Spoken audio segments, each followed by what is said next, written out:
करवावहै तेजस्विनावधीतमस्तु मा विद्विषावहै। ॐ शान्ति शान्ति शान्तिः। Hari Om all and good evening.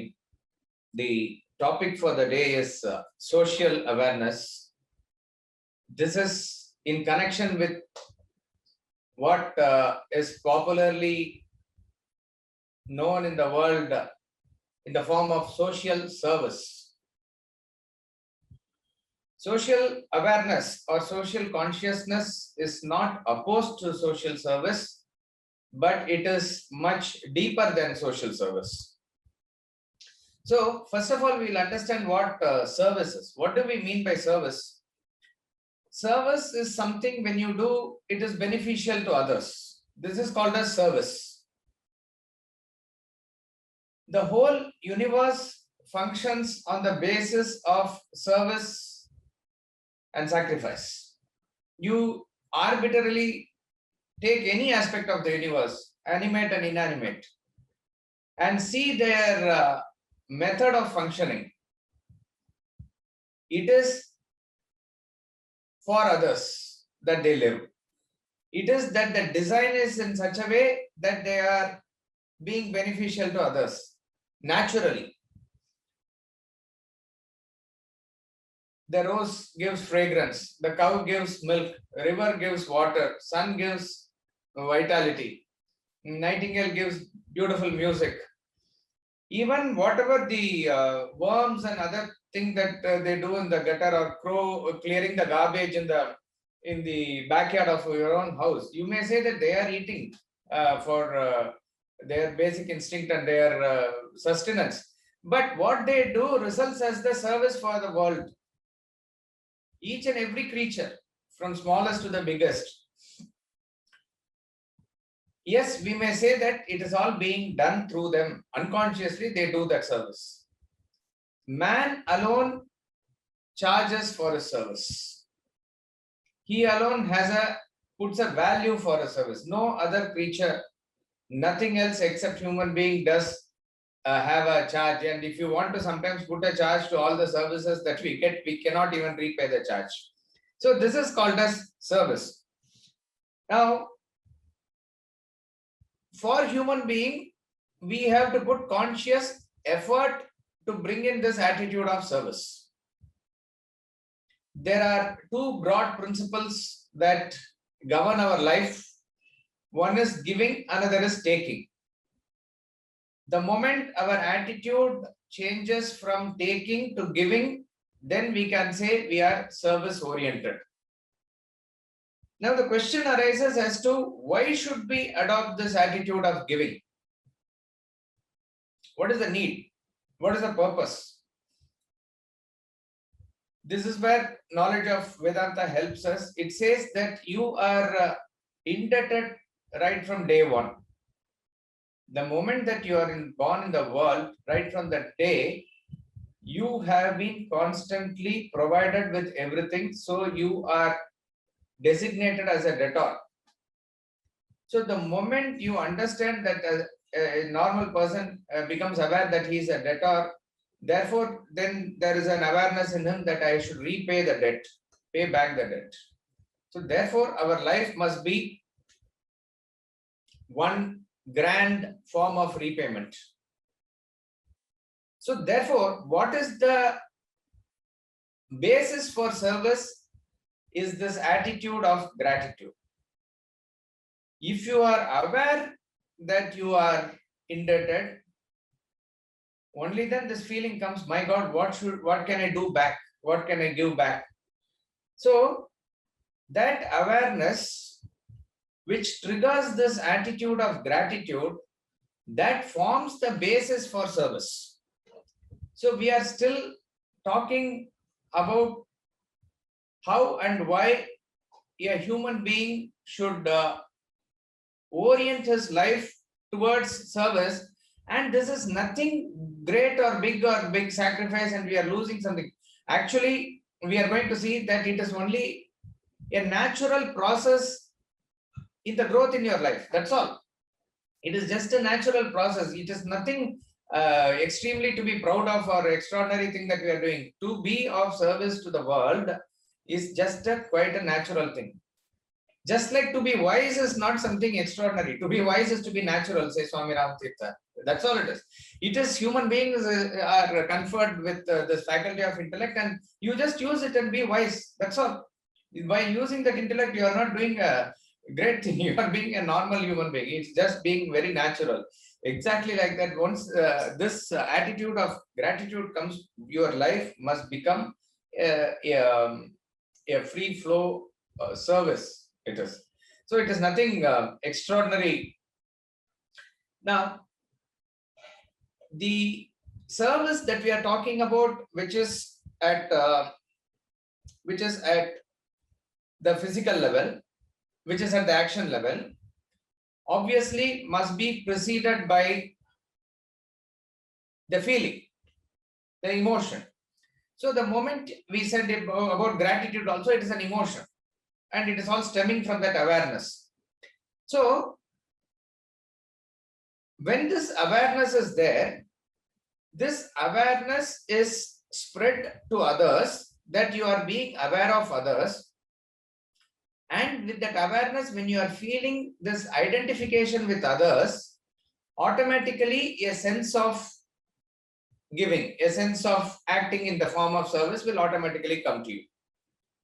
But what we must be careful about here is that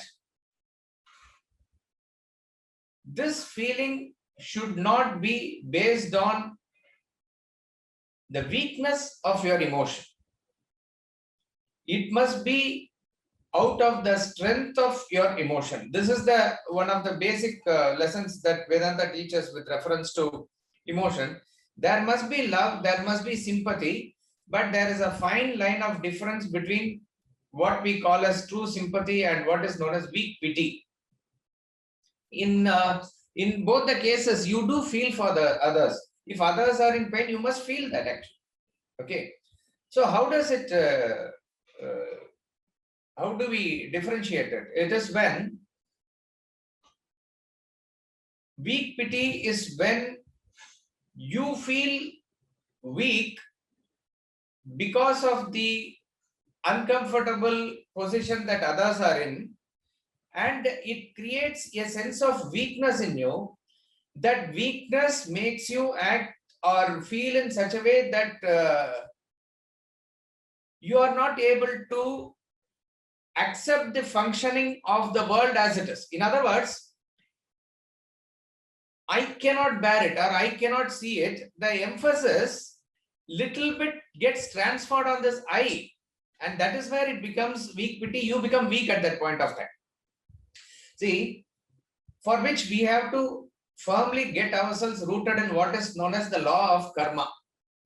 Law of karma says each and everybody who is a karta in this world, who is an individual in this world, he will be having those effects based on his karma. So at every point of time, whatever you are, wherever, whichever position you are in that position based on your karma in the past. This is a fundamental law of karma. So if a person is in the position of a beggar now, he has also sort of got that position. It is based on the results of his karma. If a person is in a great position, or in terms of richness, or in terms of a person who doesn't have a hand or an eye, or who is having a mentally deranged ears, whatever he is going through, whatever he is at any point of time of his life, in any position that he is, it is a result of his karma. This is an internal understanding that we must have. Now, you do not say that, oh, that's your karma, you suffer. No, then it becomes your karma actually. You be careful. You are incurring some other karma. So, with this understanding, what you can do best to elevate the situation, given various role, goal, all those things comes into your play. That means you have to understand your overall position in the scheme of things. with this understanding of law of karma, what you can best to alleviate the pain of others comes from the strength of your emotion. So a person is feeling weak because the butterfly in the earlier stage is in the cocoon. It is in a completely constricted and restricted. It's a it is confined to a very small thing, and it cannot do anything. And slowly, when that time, it has to go through that phase, and when the time matures, the wings grow, and slowly the silk thread are cut open, and it struggles and struggles and struggles and comes out of the cocoon. And if you see that, it is an extremely painful and struggling process. But that is how the nature has kept it. You are not the custodian of the whole nature as to why it is. This is how it is. Okay. Sharks are there, it will kill the innocent seals and penguin. That is how the shark is created. That is the you cannot understand the plan of nature. Like that, the butterfly has to emerge like this. Is the what do you say? It's the law. That's how the nature has to function.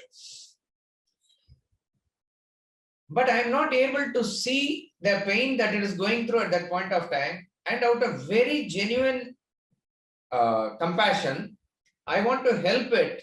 So a person slowly cuts open the thread by himself to help the butterfly.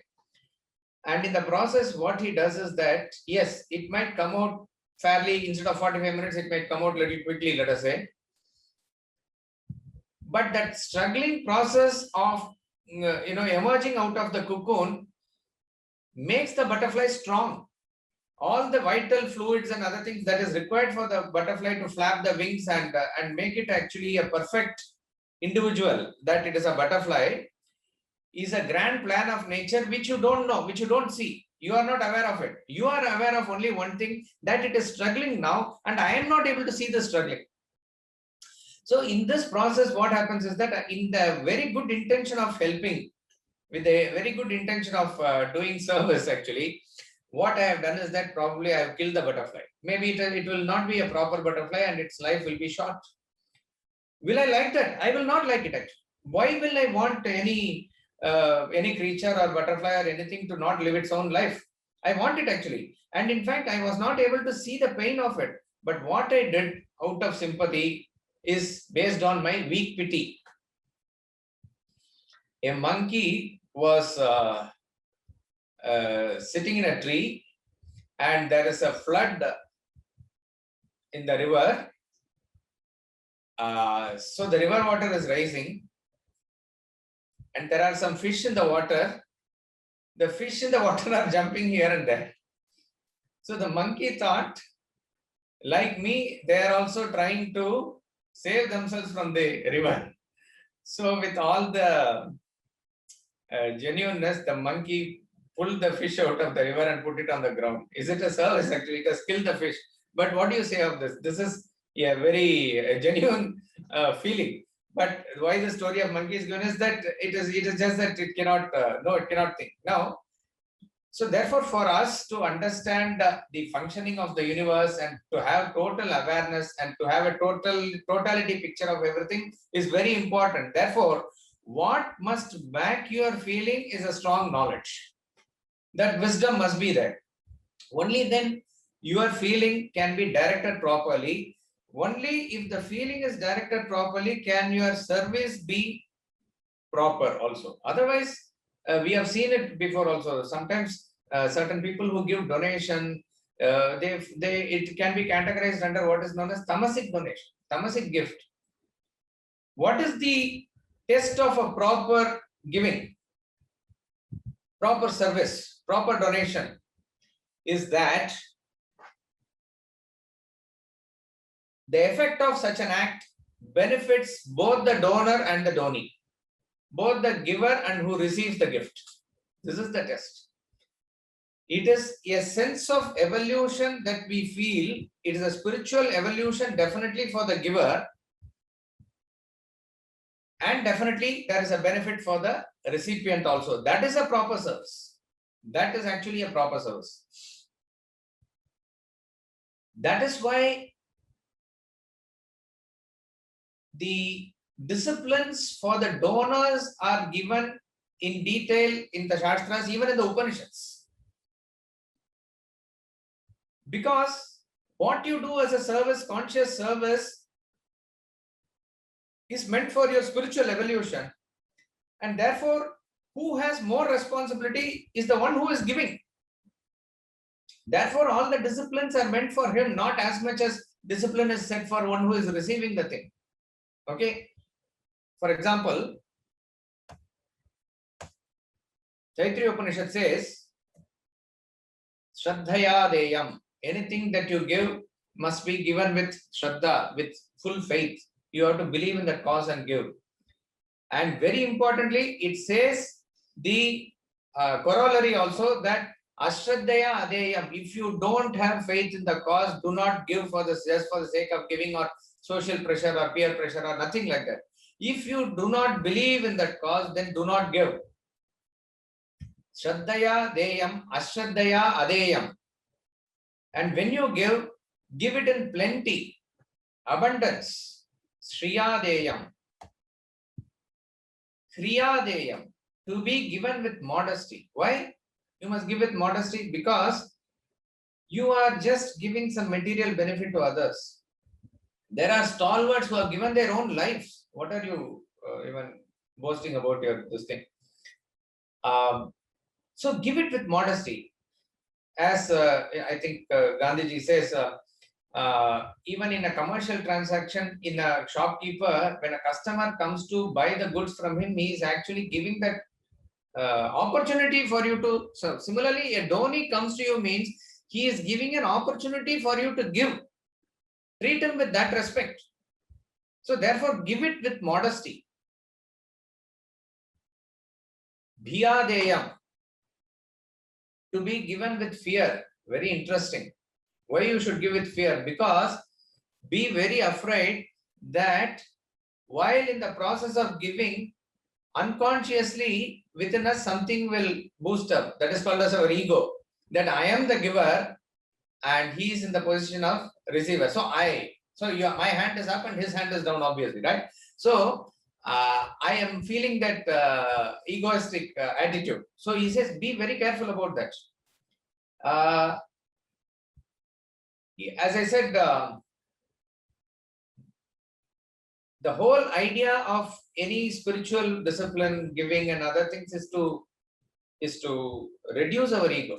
It is to merge with the supreme reality, right? Therefore, be careful that you do not develop this ego while you are doing this also. Samvidadeyam. To be given with friendliness, a feeling of, with a smile, with a good attitude. So like this, we see that so many disciplines are given for only the donor. That means how much of awareness goes into this attitude of service also. It is not that just we write a check and our duty is over. So you have to invest time in creating this awareness. Now let us come to the aspect of social service. We said that we are born with the rinas. Rinas means debts.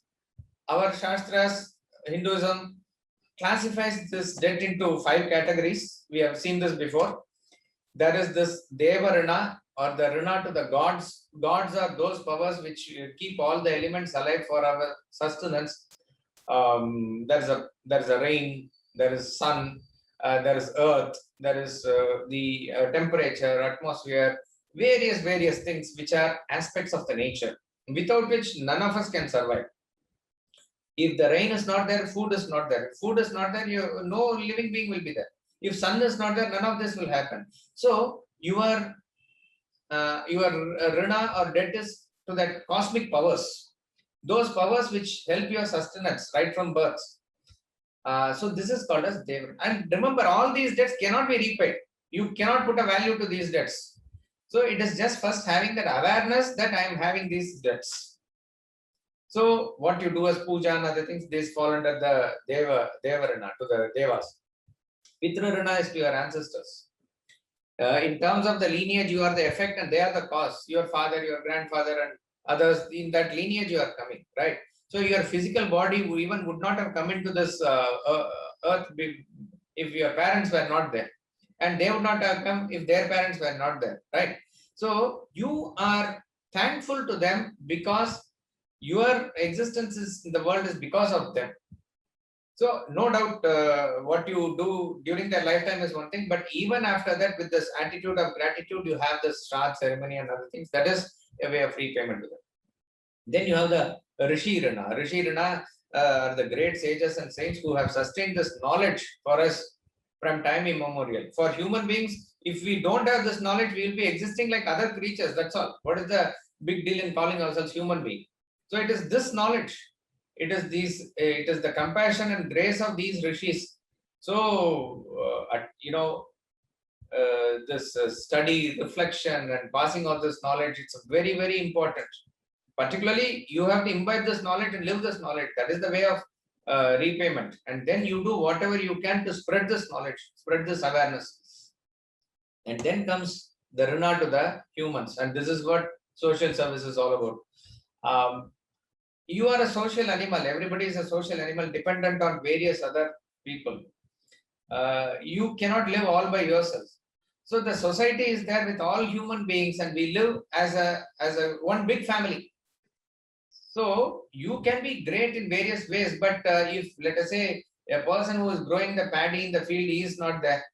If a person who is a carpenter is not there, if your driver is not there, so your activities cannot go smoothly. And there is an interdependency of each other. This awareness is there. Therefore, whatever you can do to the fellow human beings becomes your obligation. Entertaining guests and doing social service, all this comes under this. We will see this in little in detail. And then comes Bhutarana and the debt to the nature, the plants and animals and every creature for that matter. As I said, without them, it is not possible. So you feed the cow or do something to the crow or all these is again, you just put some grains in the terrace so that the birds can come and eat. That's all. You put some water in the terrace so that the birds can drink.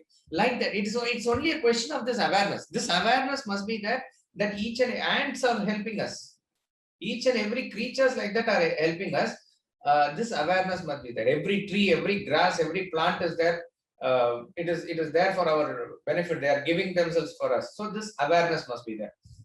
So in this, where does social service come? Social service comes in the based on the Rana to the humans. Service to human beings, which we call as social service, are generally understood as fitting into certain categories as far as our present understanding is there. So when you say an NGO is doing social service or some person is involved in social service, what are the immediate things that come to our mind? It is that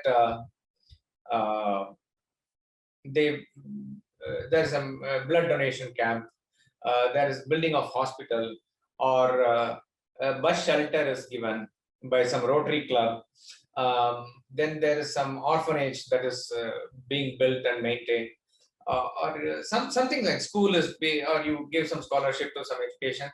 These are normally considered as the general social service. Or old age homes, like that. We do have certain, or these are like the major categories that we can think of. If I ask you to say what are some of the social service areas that you know, means you will probably say all these things. But remember, every work that every person does is a social service. Is actually a social service.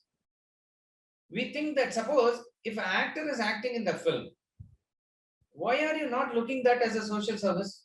Is he not entertaining you when your mind needs that recreation and entertainment?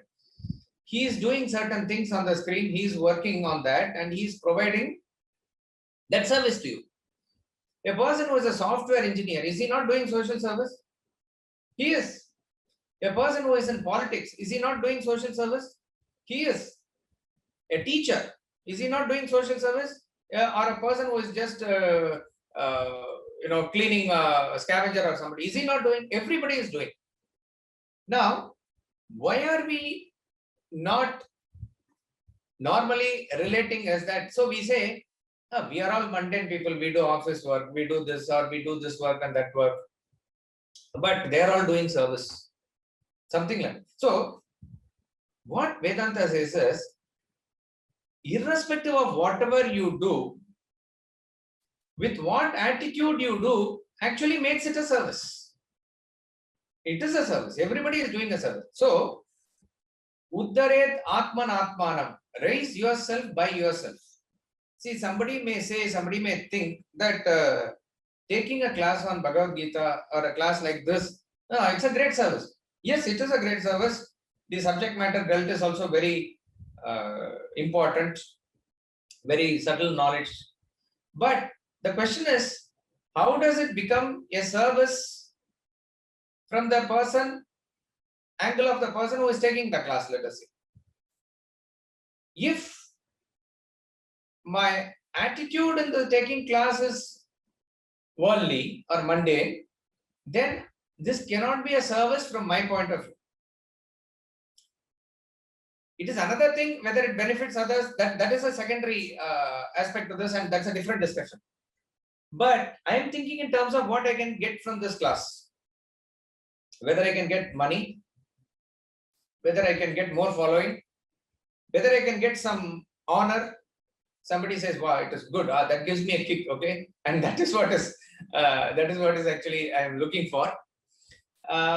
Then probably I am not approaching this work also in the right spirit. Then it ceases to be a service from my angle. But a person can just do his family obligations or even office work, but his attitude is that how he can serve, how he can contribute. The same thing becomes a service. So therefore, Gita says, Kripana Phalahetavaha. Kripana means he is a pitiable person. You must pity that person. Phalahetavaha. Phalahetavaha means one who is doing the work for the sake of the fruit. So why are you working in the office? I have to get the salary. Only then I can make two ends meet in the family. Something like that if you say. Then you do not know probably the value of your own work. You have lowered your status.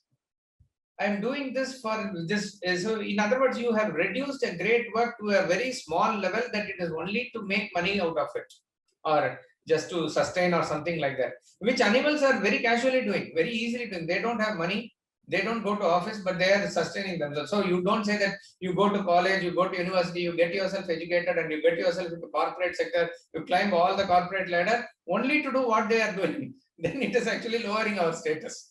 So, Uddaret Atmanatmanam means let not man lower himself, let him only raise himself by himself. Now, one of the first and foremost ways by which we can be of service to this whole world is by practicing our Swadharma. This is a great service. Each and every person has a God-given talent. God-given talent means by the basis of your past karma, certain tendencies are there ingrained in you. It is waiting for expression, and that is why you are given this human birth, this type of atmosphere, everything it is there. In fact, your nature is actually best suited for your evolution. So, if a person is consciously doing the activities according to his Swadharma, he is doing a great service to the world. How is it? See, that there must be a proportion of plants, animals, birds, reptiles, insects, grass, all this is a great plan. You will not find herbivorous animals very less and carnivorous animals very more. It is not like that. The food chain is in such a way that plants will be more, herbivorous will be little less, carnivorous will be little less, like that. That is how the food chain is there, and that is how beautifully it is sustaining and maintaining itself, right? Exactly like that. what is the structure of a society and what is the structure of the total humanity, that is also not according to your and my creation. Some other greater brain has done it. Greater mind is responsible for that. So there must be this proportion of people who are supposed to involve in the activities which are oriented in thinking, oriented in governance, oriented in leadership, money making, service orientation. These are various categories. Obviously, you know that we are referring to the 4 varnas here, but all the subcategories and everything within that also. Who has designed it? We do not know. So therefore, this totality scheme is there, and in which if you are able to fit yourself in this totality scheme, you are not at least disturbing the nature. We are not even talking about what is your attitude in Swadharma. I can, if I'm a businessman, I do business, it's my Swadharma, but I'm just being selfish. That's okay. But first and foremost thing is that if I'm a businessman, I should do business. If I'm a politician, I must be in politics. If I'm a teacher, I must be in that profession. If I'm a person who has to manage household, I must be there. If I'm a doctor or an engineer or a lawyer or a musician or whatever it is, I have to be in that. Is that what is given to me? Ishavasya Upanishad says, Shashwati Bhya Samabhya. It has been set, everything is set in motion from time immemorial, like that. So you are also given certain thing. So if you follow your Swadharma, you are doing a great service. Just even pause and think about as to why a person even is forced to go into Paradharma. Most of the times it is that he is prompted by that peer pressure. Let's say I'm not able to be satisfied with what I'm getting in my Swadharma, but I'm seeing the others and I want that type of a lifestyle or whatever. Then okay, then I am ready to switch over to some other thing. Now, it is another thing that at the individual level, what you struggle, but you are unconsciously contributing to the disturbance in the overall scheme of things also. So this is not correct. If you have awareness, and we have said in the last class, so I'm not going into detail, that Bhagavad Gita says that better die in Swadharma, better die than Paradharma Swaniftitat. So to that extent it is given. So you know the importance of being in Swadharma.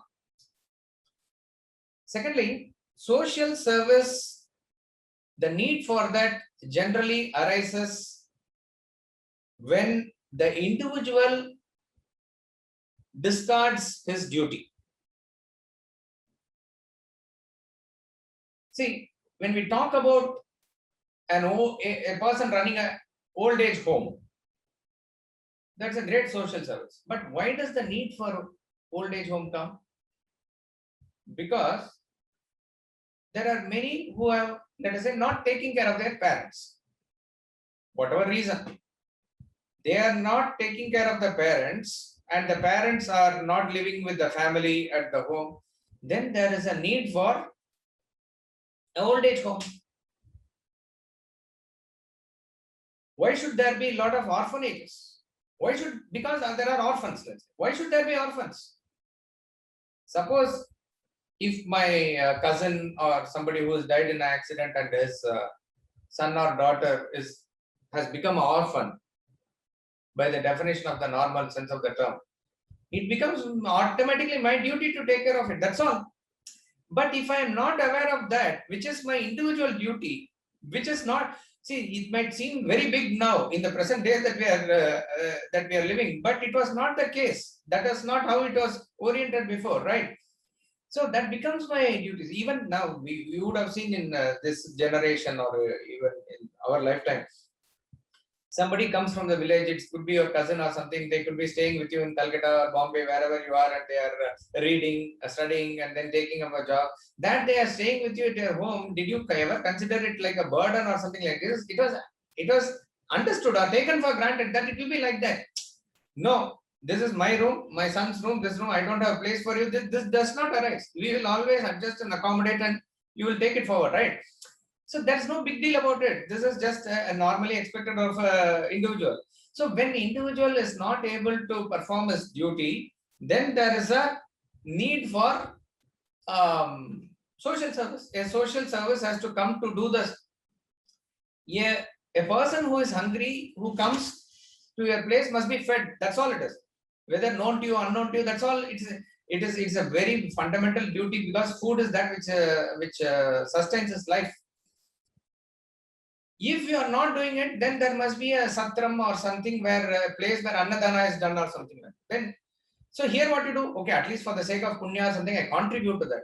But for me to do that on a daily basis, that is, don't ask me to do it, because I have my own priorities and ways. So you will find that at every stage, when there is a fall in the duty orientation, to that extent it becomes necessary for other forces to come together to take care of that. So social service becomes that way a necessity.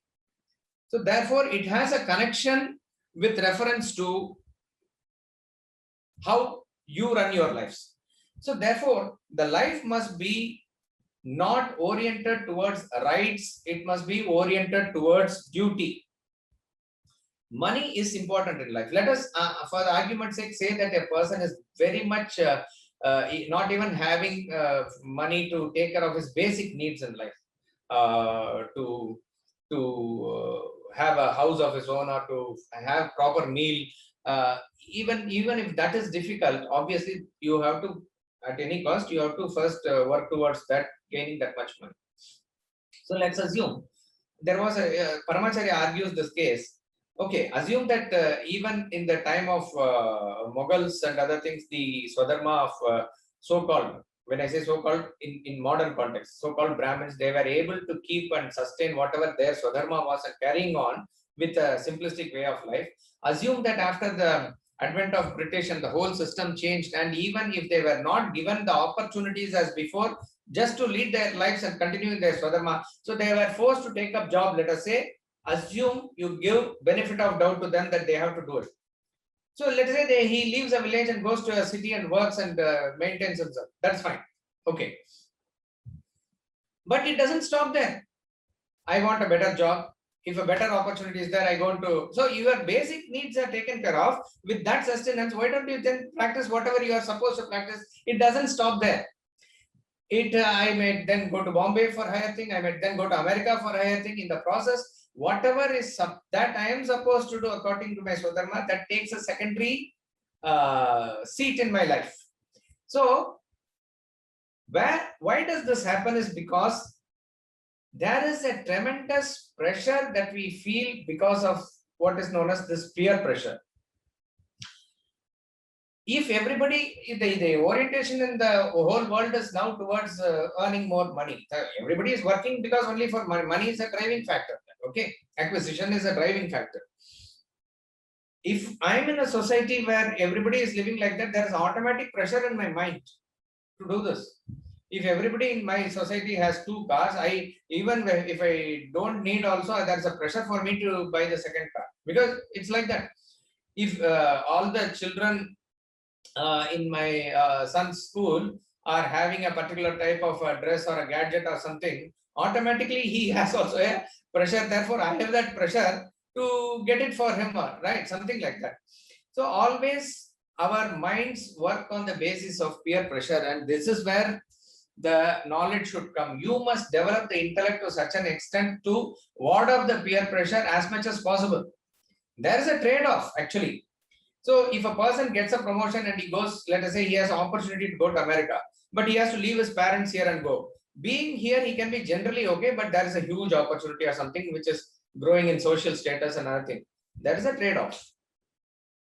Whether a trade-off means each and everything has to have a price.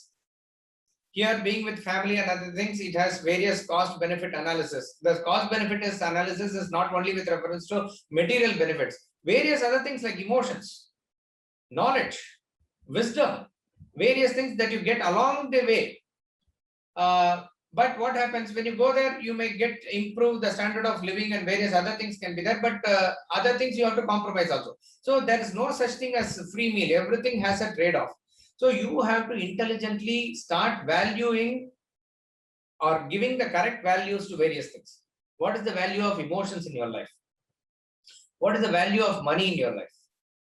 What is the value of knowledge in your life? What is the value of, see, for example, if a child is there, father, mother, even grandparents, all of them also play a big role in molding the child. If the mother is also working, father is also working, and child is left in the care of ayah, let us say, there is a compromise there. Definitely there is a compromise. Suppose if the mother can be off from the work till at least the child grows or something like that, it is going to inculcate various other things in the child. Okay. So all these things must be taken into consideration. Then you will know where to place the value. So it is not to be measured only in terms of money, and it is not to be pressurized by your social pressure and the peer pressure. And what this attitude in the world today leads us to is unbridled individualism. It is my life. It is I like what I want to do. You know, this sort of this over emphasis on individualism. In the Indian society still, and in very many Eastern societies, I would say like Japan, mainland China and other things, family is the unit of the society. In West, we find individual is treated as the unit of the society. Of course, there are very traditional family values and everything in West also, but it has declined. It has declined rapidly. In Europe, there are certain Scandinavian countries where they give it as a Scandinavian formula. They are also treated as happy nations. Compared to Italy, Spain, etc., the individualism is much more there in the Scandinavian countries there also. Okay. Now, what happens is when the orientation is more towards individual, my rights and my this thing and everything, whatever has to be done by the family as a unit is transferred as a responsibility to some other entity. It could be a government or something like that. So suppose that is why there is something known as social security cost there. It is the government that will take care of your medical needs. It's the government that will take care of your old age home, or it will government that. So what you must do, you must pay a heavy tax to the government, and that has a tremendous impact on the economy. So you may say, if I generate more money and all this is taken care, what is it? No. If then what happens that let's say an individual in the form of the father and mother, they say my right and my thing, they divorce, and the student can be taken care of, or the child can be taken care of somewhere else. What the child misses out on the emotions of the father and mother, that cost is too huge actually. So excessive individualism actually leads to ultimately disharmony and lack of peace. That is what actually we are looking for. When we say my right and I want to do whatever life I want, what are we ultimately looking for? We are looking for more happiness and more in a way that I want to live. But ultimately we end up not getting the desired result what we want. There will not be sort of any connection with spirituality and other thing here. So it is interesting. There is a study in the West which is saying that what has to be done by the family and other things is done by the government. Okay, like what we say, they're taking care of old age and other old age people and other things.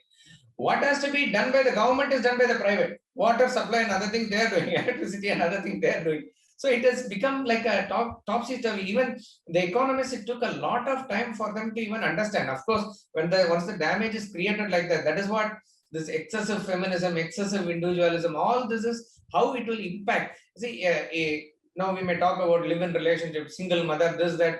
I don't want the support of a partner, husband for wife and wife for husband, more so.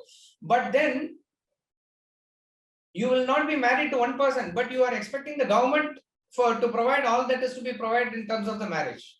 That is what is the expectation. Expectation means psychologically you don't understand that. That is where it will come to. And it will not sustain like that.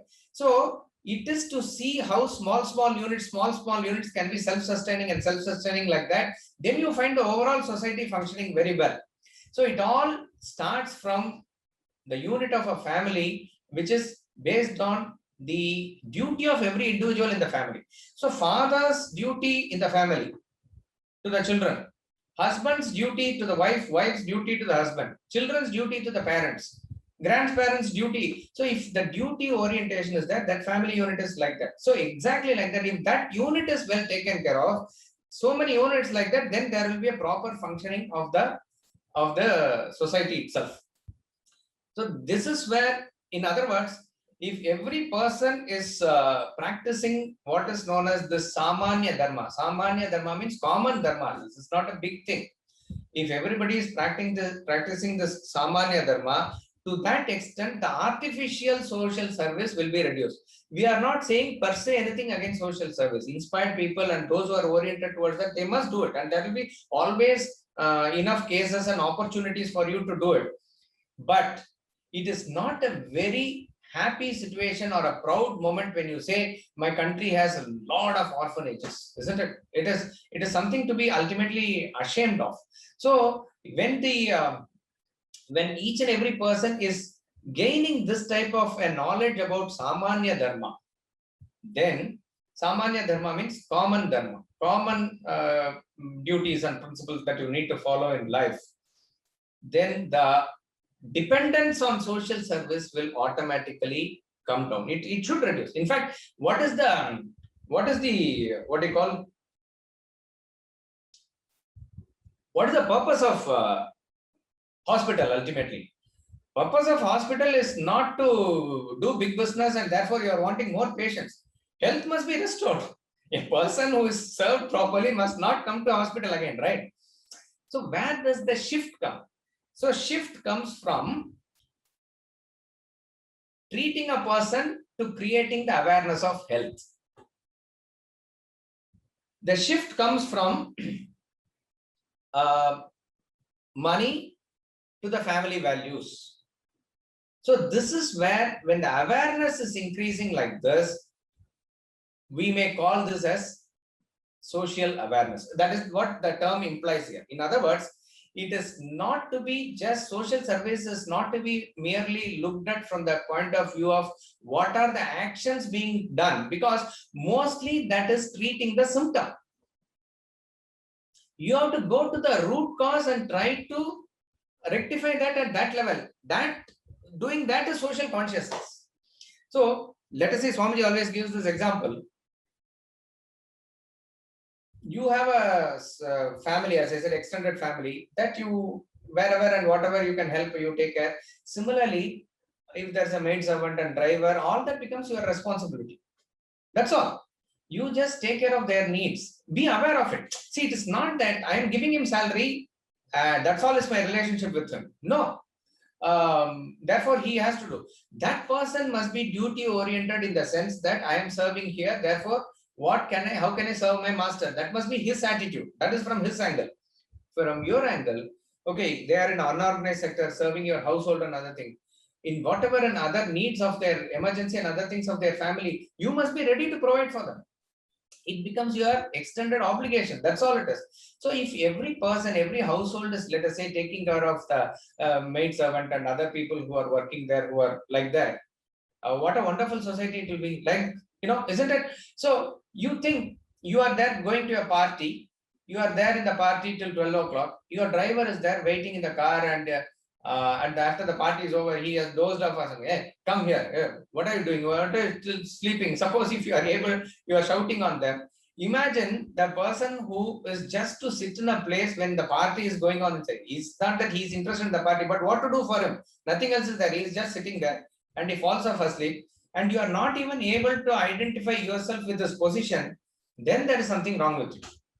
So social awareness is just extending your awareness to the needs of others. I'm not saying that then you have to write all the will now to your maid servant and other. I'm not saying that. It is just the extension of your awareness to accommodate others. If this type of social awareness comes, then the social service that is being done will also have more meaning. But eventually, as I said, unwanted social service will reduce. See, every social service does need money. Every service does need money. So money has a role. Let us not be belittling the usage of money. Akshaya Patra Foundation is there. They are doing, it was also, I think, inspired by a person who is associated with ISKCON or something, that he wanted to give midday meals to the children, so that they are able to come to school, right? Even recently, there was a chess tournament that was conducted with Vishwanathan Anand, and very many billionaires participated in it to raise funds for Akshaya Patra only. So that's a good thing. Education Foundation or something is there that is doing the good thing. So Akshaya Patra will definitely seek donations from donors, and they are able to cook fresh meals and provide to the schools, which is very good. So what happens in most cases in the social services, that you start off with this and you do all this is fine, but this must not become an end in itself. In other words, without a proper awareness backing it, collecting money, and therefore you are also asked to spend it. Even say there are very many NGOs now. There is a very many scanner on the NGOs in the last few years, and that is why various NGOs are up against the government also, because they are being questioned. A study in one aspect in America said, I do not know which category of NGO, 93% of what is being collected in the form of donation goes into the administrative and other expenses. 7% goes to the actual charity. Let us also assume that it is genuinely required. But then what happens? Then seeking an employment in NGO may be much more beneficial than seeking an employment in the corporate also, isn't it? That is not the purpose. So be all and end all of any social service is not collecting money and spending. So now the question comes as to, how does this awareness increase? In our scriptures, there is a beautiful term called as Yajna. Yajna means it is equated to fire worship or the ritual of Havan. That is one aspect of it, but the real meaning of Yajna is a little more deeper than that. Gita says in the 18th chapter, when it talks about renunciation of action, Krishna says one set of people say that all actions has to be dropped. Another set of people say all actions have to be dropped except Yajna, Dana, Tapa. So Yajna, Dana, Tapa you must do all the time is what is another set of thinkers say, and Krishna says my opinion is also like that only, because he is talking to Arjuna, and most of us, all of us belong to that category. So we talked about Dana. What is this Yajna? Yajna is, for want of better word, it is translated as sacrifice, but Yajna is actually an activity by which you are able to raise your consciousness to the next level. So what we talked about as donation or gift forms the lowest form of Yajna. Chapter 4 verse 28 talks about 4 types of Yajna.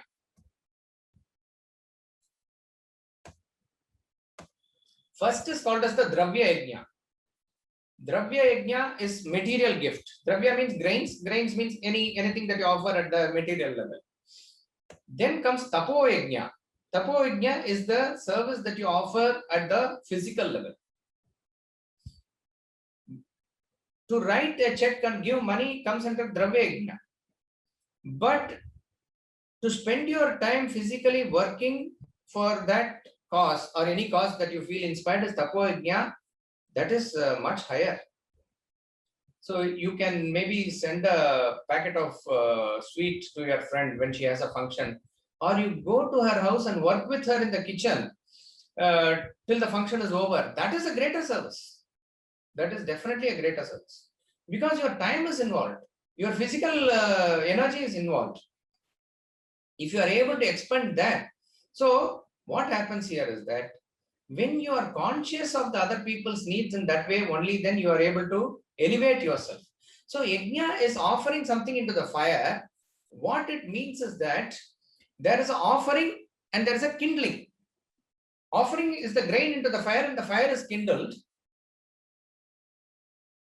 Similarly, when you are offering your actions from the depth of your personality, it kindles your awareness to the next level, then you are performing yajna.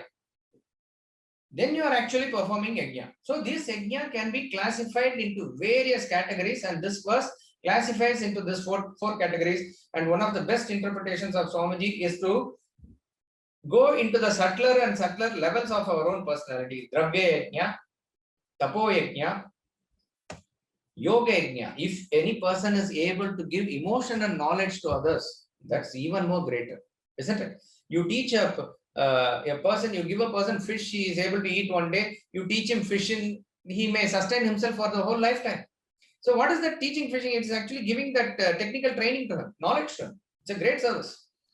There are persons who go to the hospitals and talk to people who are having no relatives. It's very important. They are all alone by themselves in the hospital. See, it is a very, it's a relevant thing now also. Think about this. In this corona time, when most of the people are in lockdown and very many are not even able to go out, socialize, meet with others because this emotional vent and other things is not there. They are having this feeling of suppression, suffocation, depression. Very many people are suffering. Some people are suffering at the job loss and material level. That is even pitiable. So you feel definitely you have to do the help for them. But there, some people may have all the material comforts, but they are not able to have that type of a feeling because of being confined to a room or something. Just once a week, pick a person, even in your own family. It could be an old person known to you, your own friend. Just pick up the phone and talk to him for 5-10 minutes. That's it. Now, this is what we say, that this must be in your awareness. That's all it is. This is called social awareness. So when this awareness comes, you have enough and more opportunities to serve. But the question is, when will you and how will you be able to give emotions to others? When will you give knowledge to others? Only when you have the knowledge. Only when you have emotions can you transfer that emotions to others. If you want to have good emotions, then you must be at an elevated level yourself, isn't it? So therefore, the highest form of yajna, therefore there comes is the Swadhyaya Jnana Yajna, self-study. Here it's understandable, giving gift, giving physical service, giving emotion, giving knowledge, but suddenly you say self-study. That is the highest form of giving. You give yourself away. How do you do? When you are oriented towards self-realization or God realization, when you are doing this study of the scriptures, you are imparting the spiritual knowledge to others. Spiritual knowledge is not just by lectures alone. It is by elevating yourself in that path. Like in the atmosphere, if a low pressure area is created and the clouds are rushed to that area and the rainfall happens there, exactly like that in the process of collective evolution, when you raise yourself, you create a vacuum where others will be able to fill in. So by raising yourself, actually you are raising the whole world. Imagine there's a table here. I am only catching one corner of the table and pulling that corner only. But what happens is that the whole table comes along with me. Exactly like that, you as one entity is connected to the entire universe. So when you lift yourself, the entire universe lifts itself up. And how do you lift yourself? Swadhyaya Jnana Yajna, self-study. So self-study and reflection means understanding these principles. I am not talking just about a Vedantic study and a particular textbook. It is that question of inquiry into oneself. It is the question of finding out the purpose of life. It is the question of wanting to know what the true spirituality and true principle of God is. If you are able to think about it and work towards it, you are actually doing the greatest service to the world. You may think, what is a person doing sitting in the Himalayas and doing tapas? In fact, he is the greatest giver. He has given himself away. His ego itself is not there. In all other cases, there is I who am giving and I am some. He is in the process of reducing himself to that absolute individuality, to that void status, and gaining the totality or infinity status. So that is the greatest form of giving. So the awareness, when like this, when it is increasing, you will appreciate that we raise ourselves to the what is truly known as this. What is truly known as the social awareness will get manifest out of us. So It is very great that persons like Bill Gates and other great billionaires, they are writing checks and giving to donation and encouraging others also. It's a great thing. But in the overall scheme of things, it will not even it will not even, suppose if it is a poverty elevation or hunger elevation, not even 5% of the thing will be accomplished by it. Otherwise, all the schemes and other things that are done by United Nations Assembly and this and that, now at least now 75 years is a long term to take stock of the situation, right? What has happened actually? Has the poverty gone away? Has the hunger gone away? In fact, the proportion is much more also. Why so? Because the basic awareness of the totality is not there. If that is not there and you try to do very many social services like this, it is not going to function. It is just trying to give some relief at the level of the symptoms. So social awareness is actually going to the root cause. And finally, only one caution here, that when you develop this awareness and when you get really inspired by it also, obviously it comes along with a great responsibility of developing your intellect and doing it with objectivity.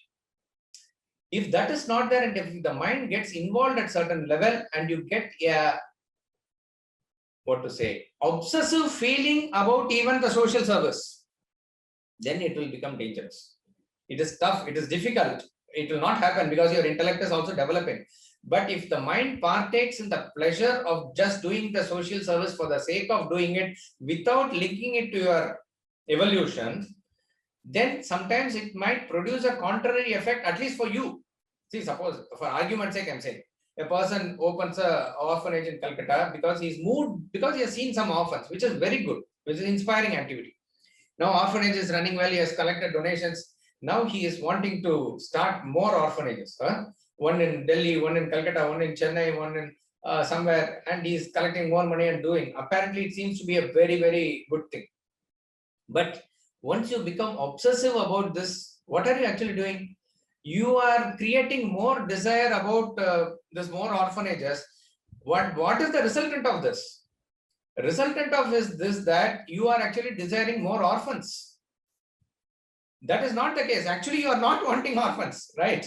You basically don't want orphans, but your resultant desire is that you are seeking more orphans.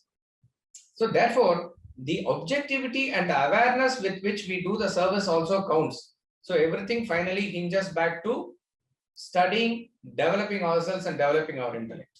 So social awareness is therefore much deeper than social service, and eventually social awareness should reduce the social service as we understand it. Thank you. No problem. Right, if there are any questions, you can unmute and ask. So I had a question. Yes, sir. So that point you said, not to be given without faith. Not to be giving without faith. If you don't have faith, don't give dan. Right. So does this faith only mean something you don't believe in? Or could it also mean something like, I know I should give, but I'm not giving. Okay, let me give a little. Does that also come in it? No. When you say that I should give means you do have faith. It is maybe some aspect of tamas or some aspect of our inability that is maybe stopping us from giving. But basically you have faith. Basically you have the sympathy towards that cause. That is fine. But suppose there is a prominent NGO and their name is very big. Okay. But I do the due diligence and find out that what they are doing, even with their genuinity, is actually not serving the cause. It is, let's say, a person is okay. We can say it in a class like this. Suppose they are using the money and in the name of religion they are converting and other things, which is overall disturbing the social fabric and structure of the society. I should not give it. I don't have Shraddha there. So Ashraddhaya Adeyam. But if I believe in a cause and this is what is the right thing to do, that is why it is not very easy to Sattvic Dhanam is Desha Kala Patra. You have to do the due diligence to find out what it is to be it. And when it comes there, you do it with full Shraddha. And eventually, once that awareness builds, in your own area of Swadharma, plus whatever you want to give, you will be focused in one or two main areas, and that will be what you will be doing. Why? Because all the energies, when it is directed towards that, the effect that it will produce is actually much more maximum. So if you ask Swamiji, for example, I am saying, you can start various academies, but you say that I have to first write the book and bring the knowledge and other thing. When you focus your activity on that, it may be that he's just sitting in a room, not coming out, only writing books or something. But if you focus on that activity alone, the effect that it produces will be much more. So if you are having a Shraddha towards that, then you support that cause. That is your faith. That's your faith. Thank you very much. No promotion.